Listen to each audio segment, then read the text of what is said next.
Yo, pull up a chair, let the real talk begin. Faith on the table where the brothers lock in. Life gets heavy, but we stand our ground. Truth in the room when the circle comes round. No mask, no front, just real man here. Talking about faith through the doubt and the fear. From the grind of the week to the lessons we share. Welcome to the men's round table, pull up a chair. Men's round table series, step inside. Real men, real faith where the truths collide. Voices at the table where the stories get shared. Welcome to the men's round table. Pull up a chair. Welcome back to the Men's Interview Spotlight. I'm your host, Mr. U. If you're watching us for the very first time, thanks for making us part of your week. We are live on LinkedIn, Facebook, and YouTube as we speak.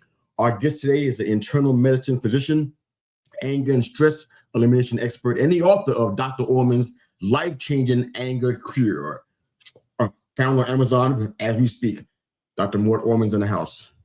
Yes, how are you, sir? Good to have you here. Thank you. Happy to talk to you and your audience.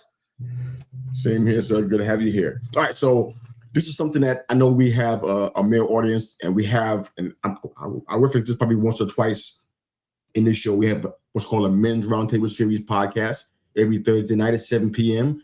We have men that get together in our safe space that we've created, where we talk about men's issues, everything from validation to the father wound to anger to false narratives about men being supporters and leaders. We talk about all those things every week, and this show is an opportunity to have a one-on-one conversation about these same kind of topics plus some more. So you are what I would deem an expert in the area of anger and stress, and you dealt with it for a long time. Yes. Give us a brief synopsis of your background, how you got to, I think you said 40 years you've been doing this, so kind of briefly share about that, and then we get into some questions for you. Go ahead. Sure. Well, I've been an internal medicine doctor for over 50 years.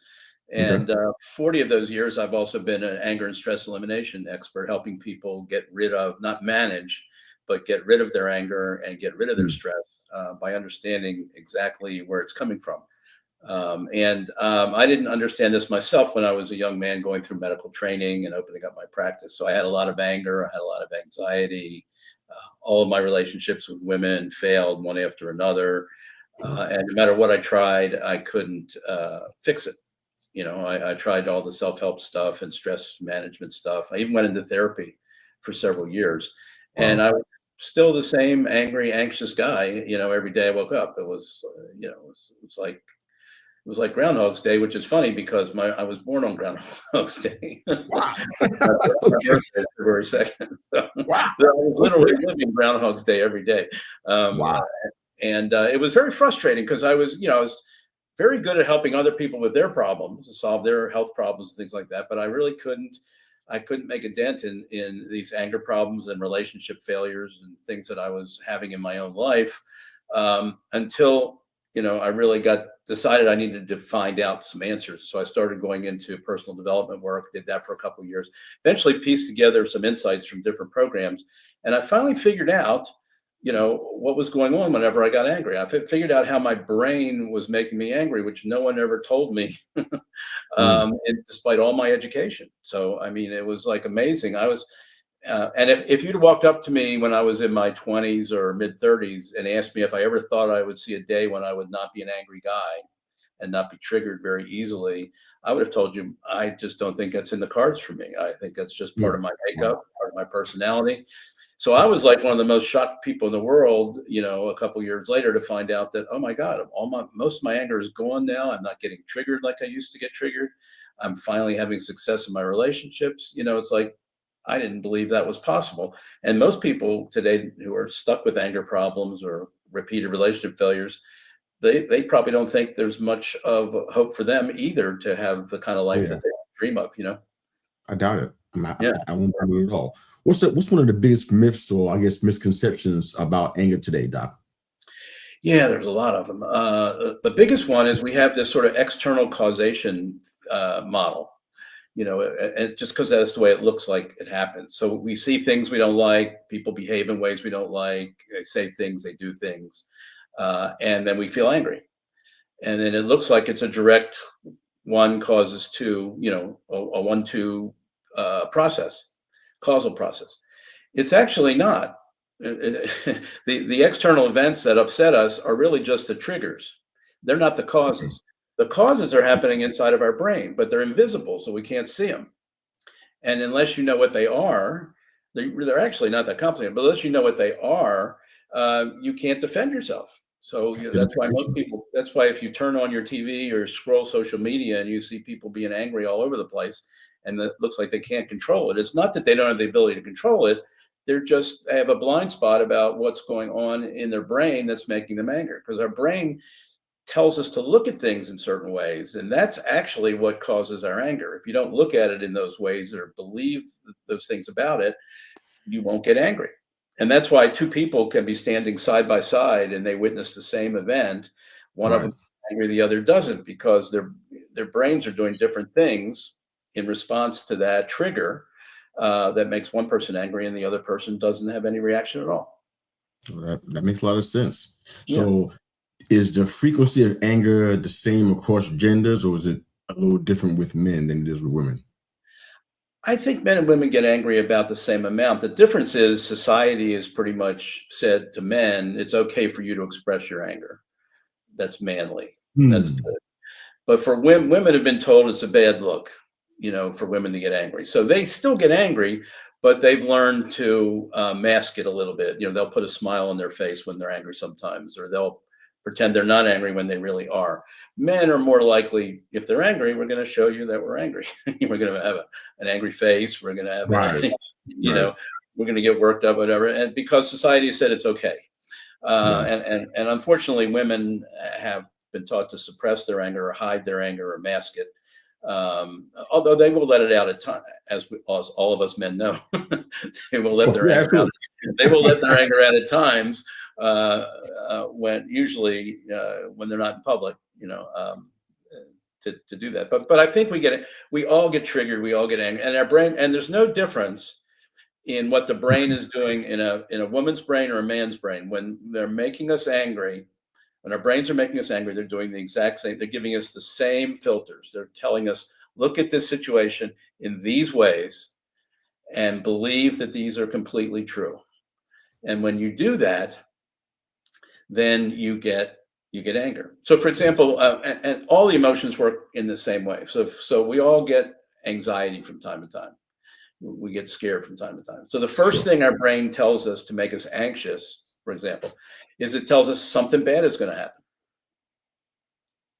Very simple, not complicated, but it's a filter. Your brain says, oh my God, something bad's going to happen, and it doesn't matter whether that's true or not. If you believe it's true, which your brain wants you to believe, then you're going to feel anxious. And we all know that countless times we have thought something bad was going to happen and we got all scared and worried, and it never happened. So our brain actually lied to us, or it exaggerated the likelihood that something bad was going to happen. It really inflated the probability, and it turned out it didn't happen. That's the way we feed it, honestly. Yeah. And that's where your brain's going to think bad.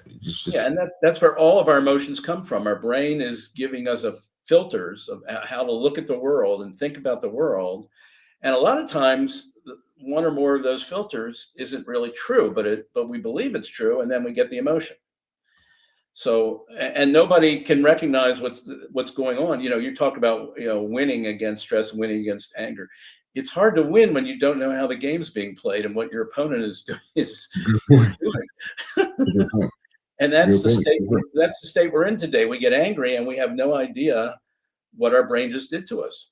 Or we get anxious and we have no idea what our brain just did to us. And you can learn these things. I mean, when I work with people and I have a coaching program that only takes 8 sessions, I can totally turn people around as far as their anger is concerned. And in the first 2 sessions, I teach them how to understand what their brain is doing. It takes about 2 hours. It's not complicated. Anybody can learn it. But once you understand and you have that model, every time you get angry, you go like, oh, I know exactly what happened. I know exactly how my brain told me to look at a situation. Now I have to figure out what's true and what's not true. And when you start to do that, you realize, oh my God, my brain tricked me here, or maybe believed this and it's not really true, or it didn't have information that was really relevant, and I didn't find out till later. We've all had examples like that where we've gotten angry because we think somebody did something for certain reasons or whatever. And then we find out later that we got more information later, and we find, oh, that was a completely false narrative. And we got angry for no good reason, So you can figure that out once you understand the mechanism and what your brain is actually doing every time it makes you angry. And it's the same thing over and over and over, and it's no different. The triggers can be very, very different. And what triggers you might not trigger me or somebody else. The triggers can be anywhere, but whenever you get angry, it's always the same three filters in men, in women, in children. Doesn't matter whether you live in Russia or you live in the US, you lived 1,000 years ago. It's always the same three filters. Your brain's telling you, look at it this way, look at it this way, look at it this way. And then there's some behaviors that kick in too. But it's a very simple formula to understand. And when you are armed with that, it's like now you can play the game and win it. Now you know what's going on, Got it.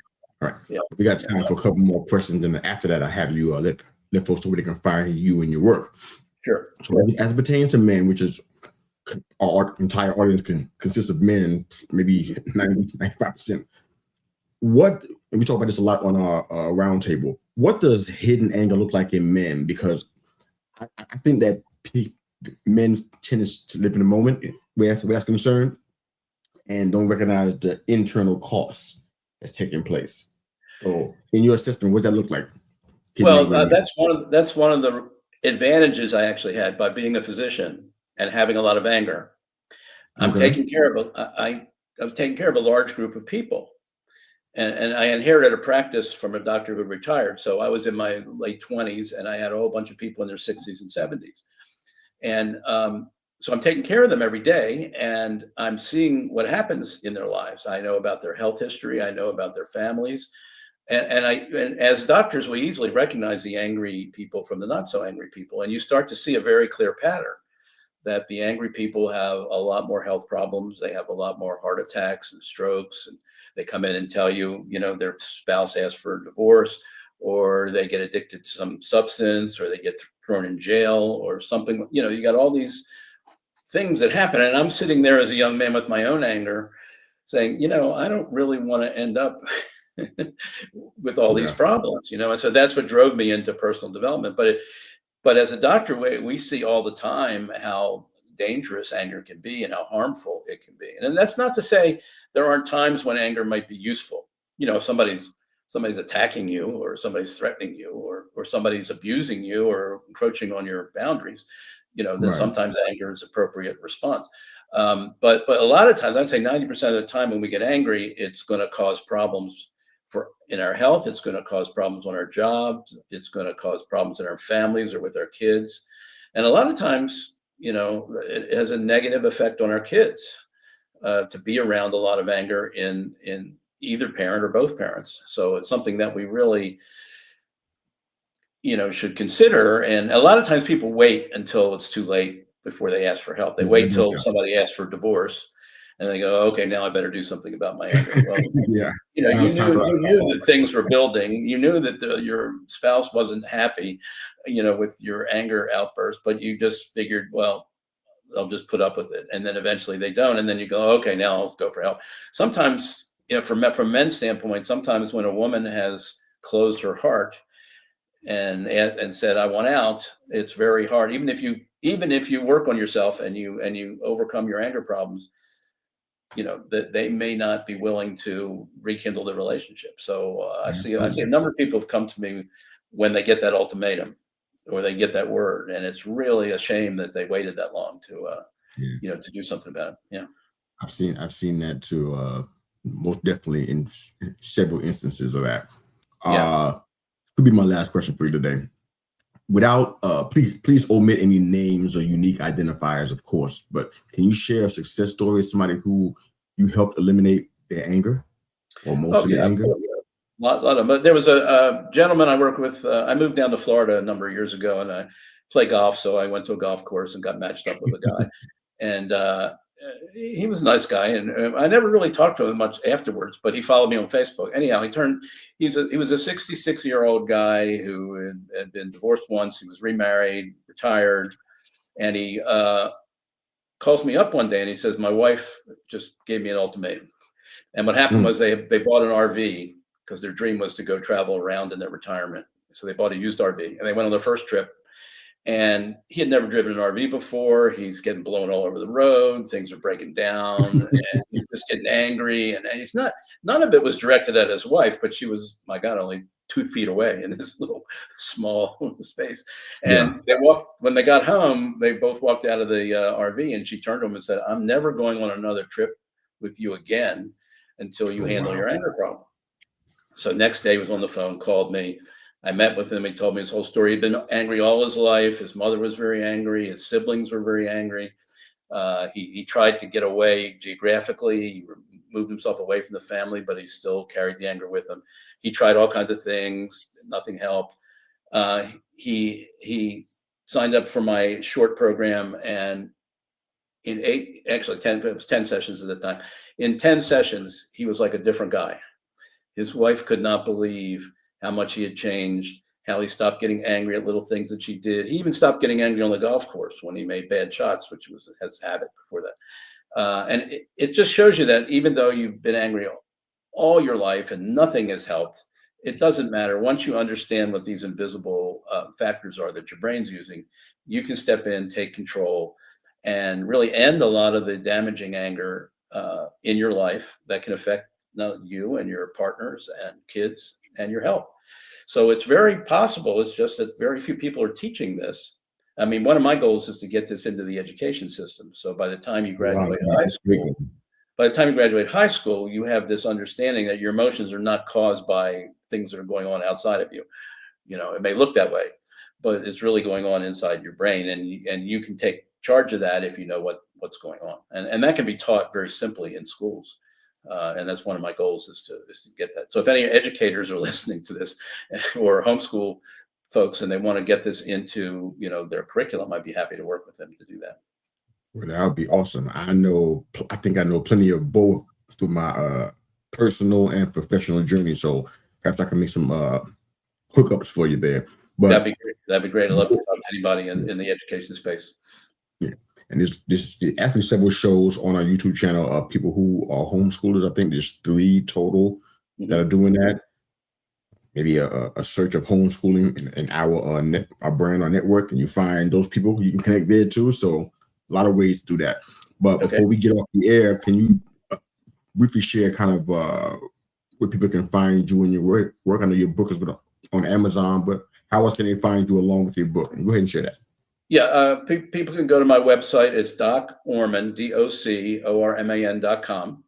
And I also have a handout for people who are worried about anger in their relationships. So it's called How to Eliminate Unwanted Anger in Your Marriage or After Divorce. So particularly after divorce, it's very important to understand anger so you don't end up in that same situation again when you have your next relationship. So, and you can get that handout by going to relationshipangercure.com. And that you can download that for free. That'll get you on my mailing list also, so you can communicate with me that way. And also shows you how you can set up a time to speak with me if you want. Thank you very much. Internal medicine physician, anger and stress elimination expert, and the author of Dr. Orman's Life-Changing Anger Cure, Dr. Mort Orman. Thanks for your time and being a part of this, and thanks for making us part of your day. My pleasure. Thank you. Thank you. If you guys are watching for the very first time, thank you for being a part of this process, this journey that we're on together. Thanks for watching and listening. You can find us on all social media platforms, of course. If you can follow and support us, subscribe to our YouTube channel. Helps out greatly to keep on putting out great content like this. Dr. Orman, thanks for your time here. Thanks for making us just a small part of what you're doing, and we're grateful for you. Thank you. You're welcome. Have a great day, guys. Thanks for watching the Men's Interview Spotlight. Men's Roundtable Series, step inside. Real men, real faith, where the truths collide. Voices at the table where the stories get shared. Welcome to the Men's Roundtable, pull up a chair.